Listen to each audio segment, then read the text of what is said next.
সবসময় হার বের করতে গেলে বছরটাকে নিচে দিবেন আর এখানে 100 দিবেন, মনে থাকবে? ওকে, তাহলে গুণ গুণ উপরে থাকবে, এটা মাথায় রেখেন। আর যখন যদি বছর হয়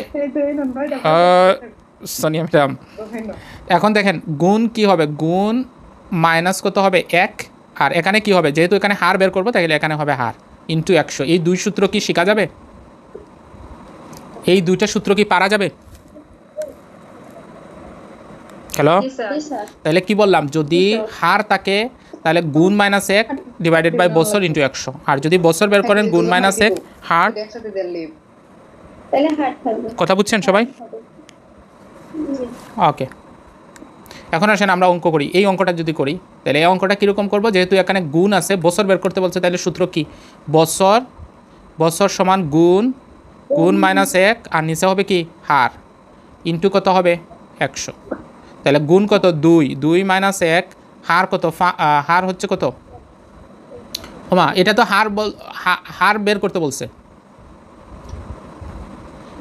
গুণ -1, এখানে হার বের করতে বলছে না, তাহলে তো এখানে বছর হবে, বছর ইন্টু 100।